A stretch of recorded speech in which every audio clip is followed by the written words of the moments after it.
Happy hunting. Hunt me. I am the hunted one. I'm hunting most things. Let us hunt something. You can hunt. Long have you hunted me? You're being hunted. Welcome back to another top 10 for the 16th of June 2018. Let's jump into the hunts for today. These are curated from over 180, nearly 200 hunts. Yesterday, I do them like the next day after the day, so they kind of catch up. We're on Korean time, so we have to kind of like shuffle things around. It's actually Sunday now, Father's Day, so I'm kind of just playing catch up because my day's been a bit manic, to be honest. First one today is Renology, the Lycan Power Box. It sounds very much like a movie. I'm trying to think which one that was. It was one with the woman like vampire slayer kind of type in there. I've never heard of Renology before, but their kit looks good. Looks a little bit generic, as in it looks a little bit of a copy of things, but I can see that this is definitely designed around van dwellers, so people who are looking to like go completely mobile, either with a pull along or a teardrop, or maybe they're class B or class C, and just all-in-one solar kit. So this one is about the power generator, the Lycan Power Box, $1,800. Looks the business to me. Looks a really good piece of kit. It's got the whole like bar on the back. It's got the wheels on it for pull along. Everything that you would need for off-the-grid living for at least a couple of days, 3-4 days, 72 hours. I mean, it says 1,075 watt hours, rugged and capable of handling up to 300 watts of solar. So I mean, you could put a couple of panels on the roof and be settled that this thing is just charging away there, giving you like roll over 72 hours of charging. You can literally travel like 35, 45 miles a day, park up, allow the van to charge like over 2 or 3 days. Batteries charged up, just use this for LED lighting, maybe a little bit of refrigeration. That would probably cane it though. But ideal backup. If you've got a couple of these, then you're really good to go. Next up is Camly. And I really had to throw Camly up because this is one of the sites that I've actually worked on before, and it's normally for teaching other people English. And I had a whole bunch of like Saudis like booking me for like an hour or 2 hours, and we were doing like idioms and all kinds of like English expressions. They just wanted to be able to talk to somebody to learn their English, because obviously they don't get to see or speak to many English speaking people. So that's one of the things about learning a language. You have to use it. You have to like literally be in conversation with somebody. So I enjoyed this. I used to make a couple of $100 off it, and then eventually they kicked me off it because they said I wasn't an official teacher, and therefore I wasn't good for the platform. Do be careful whenever you take these residual jobs to make sure you have like backups that you can fall back on. Next up is HoYangOutdoors.com. This is a 3 to 4 man hydraulic automatic tent.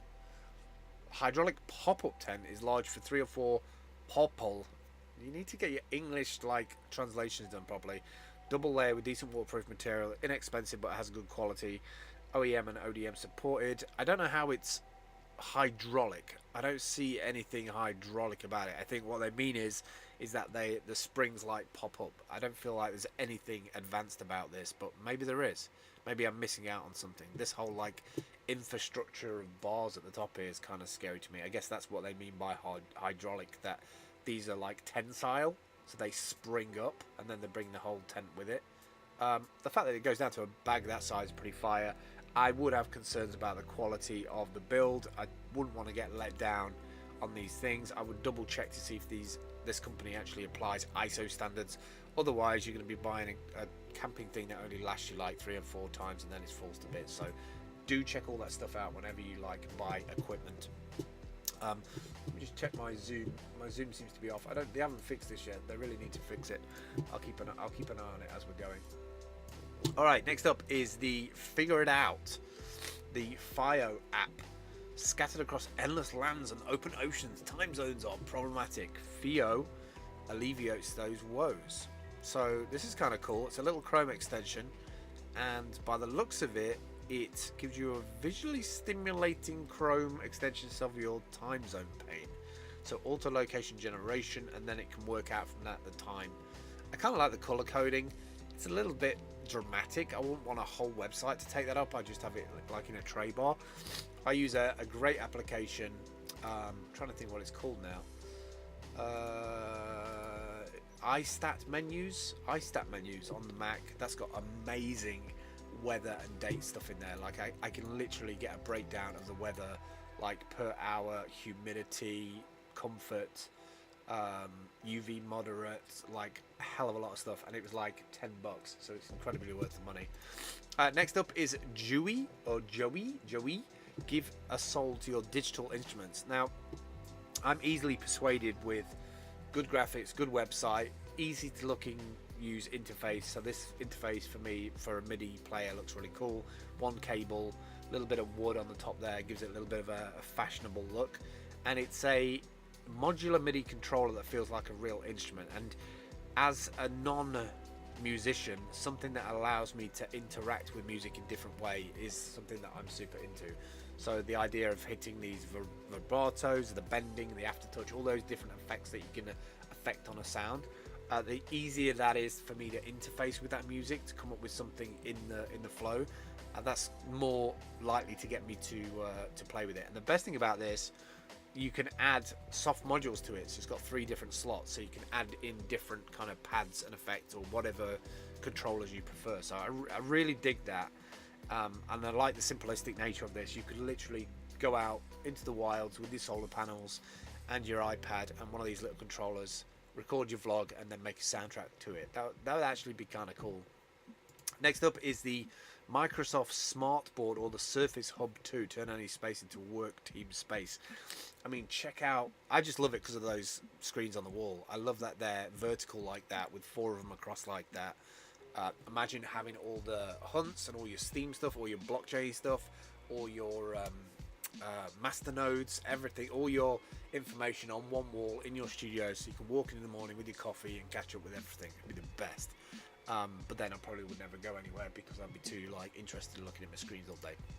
Next up is Gigs to Go flash drive, tear and share flash drive pack. I've never heard of anything like this. Made from recycled paper pulp, the inexpensive credit card sized flash drive is a fast, easy way to share large files. Like, I would totally buy these and just write Bitcoin on each one of them, and then just put some malware loader on it.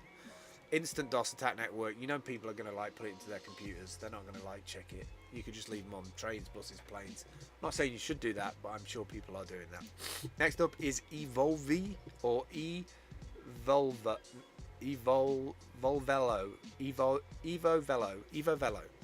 I think it's got solar panels on it. Looks like a really nice wooden cut project. I'm digging the wheels on it. I'm a bit concerned about all that infrastructure that's outside with that weak looking cable there, which looks like it's needed for power assistance. The lights look like an afterthought, but it looks like it's been laser cut, laser wood cut, so it must be easy or cheap to put this thing together. And I think that's probably what they're going for, is a cheap bio hybrid vehicle for everyday commuting. You wouldn't catch me in that. Yeah, that's just nowhere near ready. It looks super concept, and I don't know why it's so big on the server, on the site. I just can't visualize it properly. I mean, this might be cool for some place like Spain or Portugal, where you live in a village and you need to go and get supplies. It is literally, all of it is laser cut by the looks of it. I wouldn't want to get into an accident with this, but I dig that whole laser cut seat. Looks fire. And I wonder if it's completely solar. I wonder if it's pedal or battery operated. It does look like it's a pedal plus electric motor. 1500 watts of power. That's a lot. Max speed of 45 km. You would not get me going 45 kilometers an hour in this thing. I would not trust that. Those tires that skinny, flipping it out on the back. I get where they're going with it, and they should be celebrated for their ability to conceive this and pull it off. But I'm just not sure where this is going to be used. Maybe, like it says here, born out of Malaga, Spain. I can totally see it be used on a local site, a farm, going down to a village, but I would be a bit worried about going on the road on something like this. But a 1500 watt motor on the back, this thing is going to move because there's no weight to it. Alright, final two today is Leaf. Grow with Leaf. Growing your own herbs and food. I love the way they say growing your own herbs and food, and then they kind of talk about it from a nutrients point of view for strawberries and this, that and the other. And yet all the pictures that I've seen are all about weed. Here it says herbs, wheatgrass, kale, cherry tomatoes. I like the way they've put herbs and a plus green sign, which basically means medical marijuana, but they're just not putting it on that. They do have like pictures I've noticed elsewhere of actual weed inside this thing. They're gonna make money. They're gonna make money. People are gonna buy these things, especially because they've got a beautiful UI app like that. It's kind of a fire and forget thing. You just buy your nutrients, put it in. People are gonna buy it for sure. I don't know how much this costs, but it certainly looks the business. They've even got a little live stream thing in there, so I presume they've got an internal camera in there somehow. Pretty cool. Last up today then is one of my favourite companies for battery technology is Goal Zero, the Nomad 28 Plus solar panel. A little bit more expensive than the kind of nice comfortable pricing point of like 100, 150, 200 bucks at 250, but it is 28 watts. And I have to say Goal Zero's kit is good now after like the iteration.